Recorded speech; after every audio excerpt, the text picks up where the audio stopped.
Hey, it's the halfway point, and we got a show for you.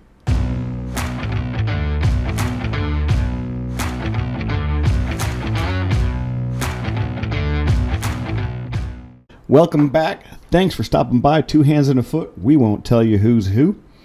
Before we get started, though, go ahead and click that like button, click that subscribe button, click that notification bell, and then send this to all of your friends so we can get going big time. Now that that's out of the way, let's get into it. Once again, we are back. We are on the precipice of the midway point, because technically the midway point is after we finish the episode.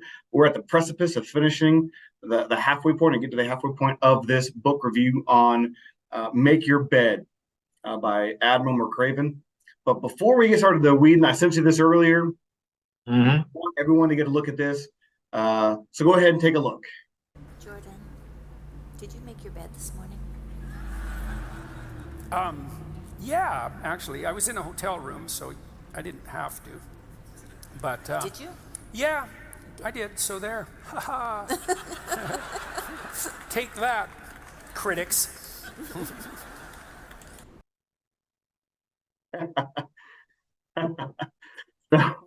So Jordan Peterson is this, excuse me, is the famous clinical psychologist. Yep. And he's being interviewed, and he gets the question, and that's absolutely hilarious.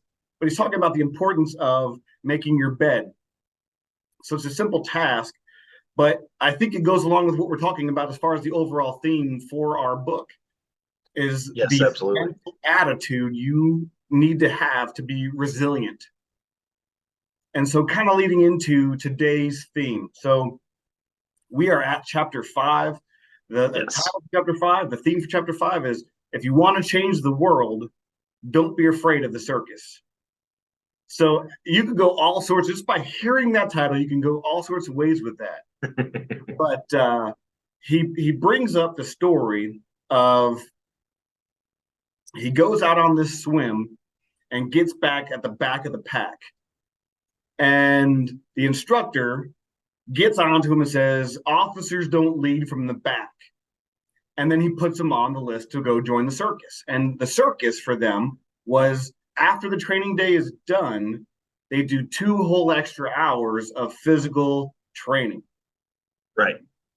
And so that gets them even more tired and more worn down, which inevitably, if the next day they don't get a whole lot of rest and stuff the night before, they're bound to get on the circus list again because they're at the back of the pack and all that. And so what happens is you do it in pairs. You have your, what they call a swim buddy. That's the person who goes through training with you and suffers alongside you and all that. And so time after time, McRaven and his swim buddy were put on this circus list. And time after time, they're going to do these calisthenics. But what they found is after a bit of time, what happened to them is they became leaner, they became stronger, they became faster, and they became better. And they would end up moving up in progress throughout their training time period. So that on this one final swim that they had to swim, and I think it was a 5 miler or something like that. Yep. 5 months.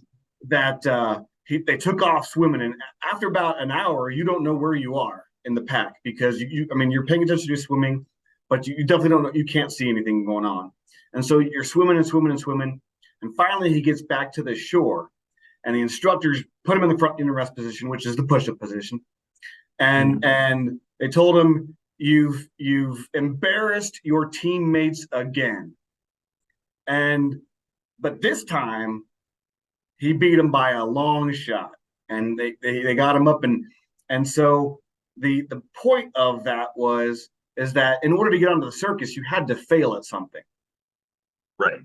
And so he had an option to let those failures bother him and continue to keep him down in the bottom of the pack, or to push through those failures, to learn from those failures, to work through and getting better, and then finally accomplishing the desired outcome, which is to be near or at the top of the class, so to speak.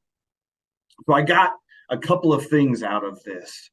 One is just that point. Don't be afraid to fail.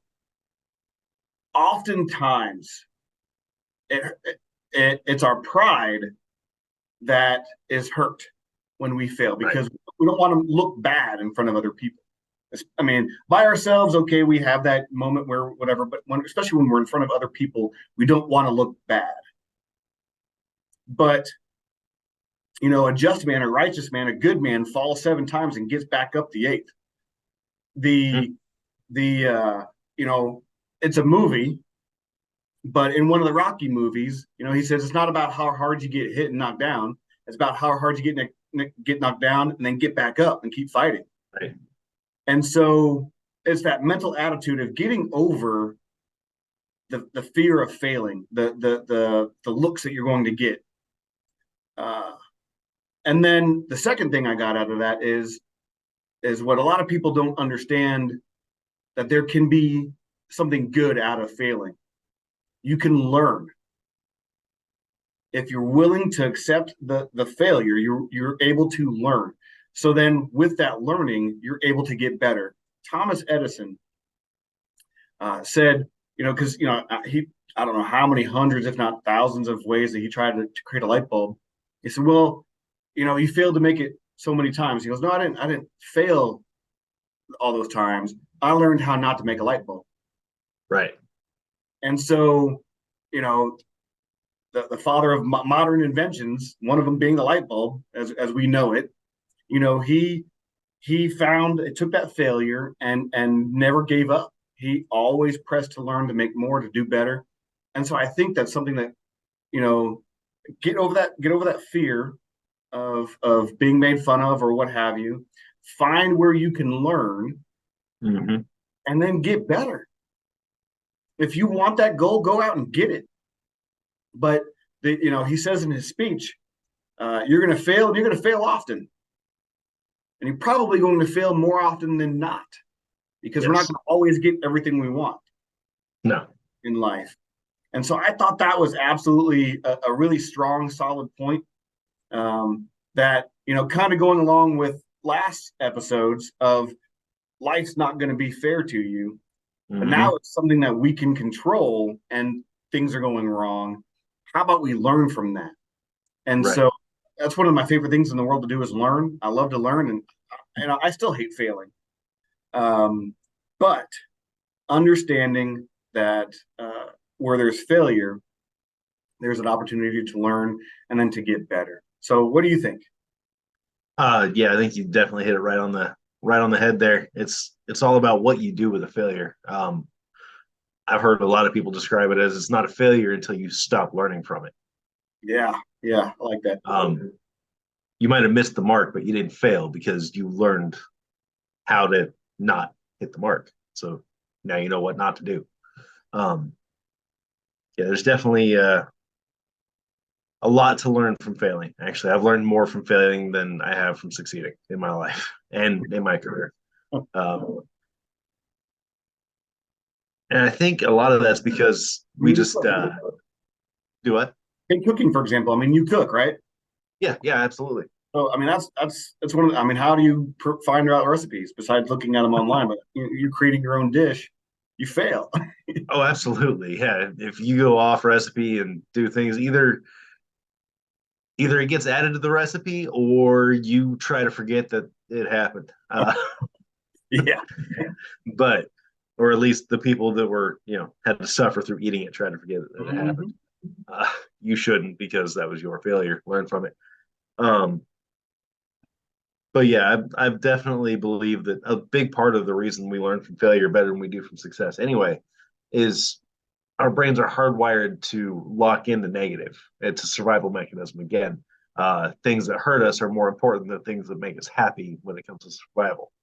So our brains take that negative emotion, that negative impact, and lock that down a lot easier than they do positives.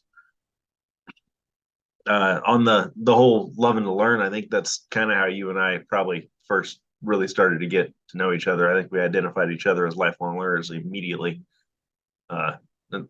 If a day goes by that I don't learn at least one thing new, even if it's trivial, I consider it a wasted day. My wife likes to make fun of me and tell me my head is full of USB or useless, stupid stuff. But at the same time, she doesn't let me and a good buddy of mine on the same Trivial Pursuit team. So, There you go. but yeah, as far as the main thing is don't let a failure get you down. Use it as a learning experience. Get back up, keep driving. Exactly. I like how we phrase it as, or how the SEALs put it, as a circus. Right. I mean, you're missing the mark. You're failing at what you're supposed to, at the standards you're supposed to be at, and they call it a circus. And a circus is supposed to be something fun, Right. something wild, something crazy, and it is wild and crazy. You're doing 2 hours, but even in a hardship like that, they put a little light note on it. So I mean, it's military humor, but they put that lightheartedness on it. So it kind of brings that tone of failure is not the end. It's not the end all. Right. So I mean, even if your failure is huge, I mean, for example, if someone committed a serious crime Mm-hmm. and they spend time in prison, 5, Right. 2 years, whatever, and they come out a better person. I know a lot of times it's hard. It's very, very hard to do that because you're in a society that a bunch of criminals. But Right. there are times where you can come out of that and you are a better person because you learn from your mistake. You're paying the penalty for it. You've learned from your mistake and you become better. And so you can use that in life. You can use that in sports. If you're playing and you don't win the championship. Okay. So technically, what does they say? Second place is the first loser. Yeah. So when you get better, you figure out how to get better. You figure out how to beat that other team. Everybody hates Tom Brady, the New England Patriots, but because they won all the time, they figured out a way to win. Right. And so you want to beat them in order to stop failing. And so there are times where those teams came through. The Giants stopped their undefeated season. Yep. And so those things you can apply to everything. You can apply to your job. You can apply to life in general. You can apply to school. If you don't pass your test at the first time through, don't get discouraged. Learn, accept the failure, and then learn from it. Get better. Right. And so I like that. I like that about this chapter. So, and then again, on top of that, wrapping it up with the whole "Make Your Bed" thing by Jordan Peterson. That's just one of those things where it's that mentality aspect of it. I think this generation, not that we shouldn't consider emotions when it comes to things, but I think this generation, or not ours, the one after ours, is a little thin-skinned. Yeah, they let their emotion run as opposed to using it as a tool. And so it's having to adjust teaching styles, instructional styles to accommodate to that a little bit Mm-hmm. is interesting. But I think we also have to understand that hardship creates character. Yes, absolutely. And if you can't deal with hardship, then the issues that you have later on are going to be more difficult to handle than if you deal with the hardship. And so I think where a lot of the generation before us misses on that, as far as the generation after us, I think is the lack of a desire to intervene. Right. I think there's that fine line between intervening and appeasing someone's emotions. So Yes. there's, it's okay, 2 + 2 = 5 if you want it to be. And then there's if you can't figure it out, well, you're sunk. Yeah. And there's that in between that I think you and I understand of, hey, let's get this person back up to where they need to be. Right. Hey, this is reality. You're not up to par, but I am here to help you.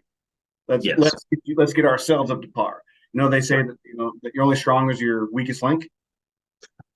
So Yep.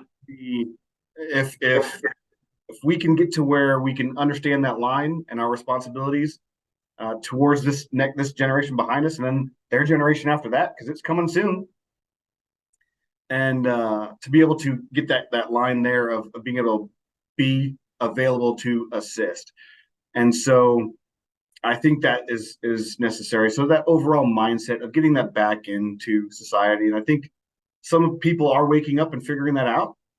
I think we see some of that, but I also think we've got a little bit of ways to go.